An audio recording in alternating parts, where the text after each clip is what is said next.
মোসাম্মদ মায়া Begum sir, উনি sir হলো 2007-08 সালে উনি ভোটার হন।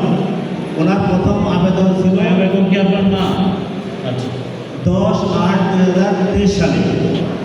মায়া বেগম থেকে ওনার নাম যাচ্ছে হলো আরজুমান আঙ্গুরা জাহান মায়া, পুরা নাম চেঞ্জ। এটা স্যার আবেদন করার পর উনি 2023 সালে 9-8-2023 সালে একটা জন্ম নিবন্ধন দিয়ে উনি আবেদন করেন। ভোটার হওয়ার পূর্বেই উনি মাধ্যমিক পাস, এবং ওনার স্বামীর নাম নজরুল ইসলাম। স্বামী হলো সরকারি চাকরিজীবী, এবং নজরুল ইসলামের এনআইডি কার্ডেও স্ত্রীর নাম আছে মায়া বেগম। এনআইডিতে ওনার নাম স্বাক্ষরও রয়েছে মায়া বেগম।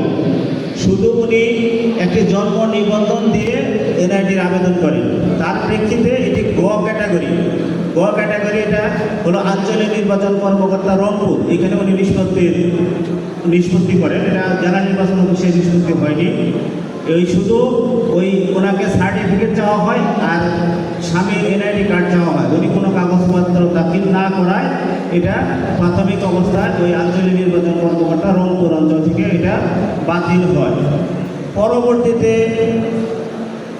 উনি 8-10-25 সালে দ্বিতীয়বার আবেদন করেন। ওই সময়ে একই নাম মায়া বেগমের স্থলে আঞ্জুমানারা আঙ্গুরা জাহান মায়া, পুরা নামের আমূল পরিবর্তন। এখানে আবার শিক্ষাগত যোগ্যতা মাধ্যমিকের স্তরে 2য় শ্রেণী উনি সংশোধন চায়। এর প্রেক্ষিতে একই রকমের কাগজপত্র দেওয়ার প্রেক্ষিতে এটা পুনরায় আবার বাতিল হয়। এক্ষেত্রে ওনার ছেলের এনআইডি কার্ডের সাবমিট করে, ছেলের যে এনআইডি কার্ডটা উনি দাখিল করে, সেখানে উনি ছেলে আশরাফুল ইসলাম, উনি যে আমাদের কাছে যে এনআইডিটা দাখিল করছে ট্যাম্পারিং করে, ওনার নাম মায়ের নাম হচ্ছে উনি ট্যাম্পারিং করছে, এটা একটা জালিয়াতি করছে আর কি। যে আবেদনটা আমাদের কাছে রয়েছে ঠিক করছে, তার প্রেক্ষিতে তৃতীয়বার এটা বাতিল করেছে ওই গ ক্যাটাগরি থেকে। এখানে আমাদের জেলা নির্বাচন অফিসের এখানে আমাদের কোনো কার্যক্রম নেই। এটা গ ক্যাটাগরির আবেদন আমাদের আঞ্চলিক পর্যায়ে নিষ্পত্তি হয়ে থাকে। এখানে ওনারা আমাদের অফিসে কোনোদিন আসেননি, এবং আমাদের সাথে এখানে জেলা নির্বাচন অফিসের কোনো সম্পৃক্ত নাই। এমনকি স্যার আমাদের এই জেলা নির্বাচন অফিসে প্রতিদিনের কাজ প্রতিদিনই, কোনো আজকে পর্যন্ত এনআইডি কার্ড আমাদের কোনো পেন্ডিং নাই। আমাদের প্রতিদিনে আবেদন হচ্ছে, যে আবেদন করে আমরা ওই দিনে স্যার নিষ্পত্তি করে দিই।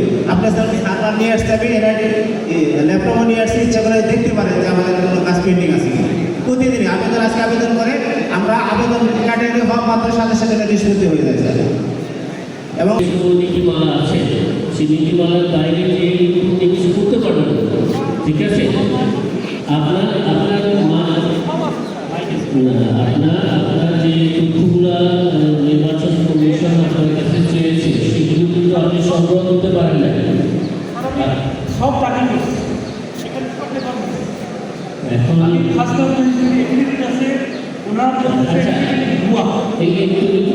এখন এই সেবা কর্মীদেরকে আমরা কীভাবে আমরা সহযোগিতা করতে পারি? আপনাদের পরামর্শ কী? পরামর্শ হলো যে ওনার বাবা যেহেতু সরকারি চাকরি করে, অবশ্যই সার্ভিস আছে, বই আছে, বইয়ের মধ্যে স্ত্রীর নাম আছে স্যার এটা। আর ওনার মা হলো এসএসসি পাস, ওনার সার্টিফিকেটে কি আছে সেটা একটা বিষয় আছে। আচ্ছা, ডাটা বেসে মাধ্যমিক পাস। না, এটা না জানলে তো হবে না, এটা তো দেয়া হচ্ছে। আচ্ছা,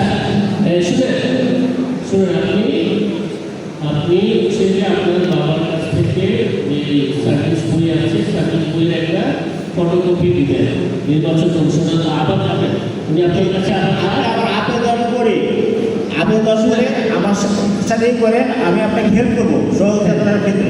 এই যে অভিযোগটা যে দিলেন যে ঘুষের পায় তারা, এটা তো অফিসের জন্য কিন্তু একটা কিন্তু আমার কাছে আসছেন তো বলো, এটা কাজে তো আমাদের জেলা অফিসের কাজ, এটা গোয়া ক্যাটাগরির আবেদনটা হলো আন্তরিক অফিসে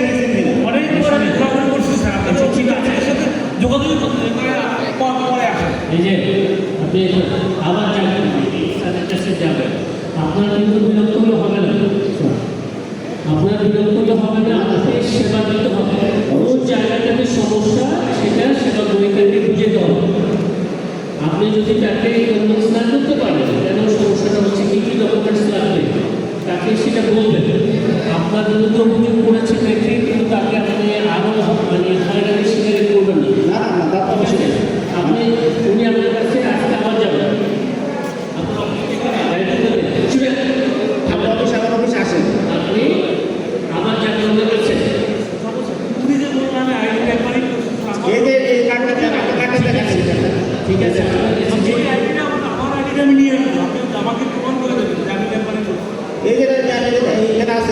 আছে, দিতে পারেন। আচ্ছা ঠিক আছে, ঠিক আছে, আপনি আপনার কাছে আবার যাবে, আপনি আমাদের সিস্টেম করবেন। ঠিক আছে, আপনি আবার যাবেন, আমাদের সব পেপার আবার যাবেন আপনি, ঠিক আছে।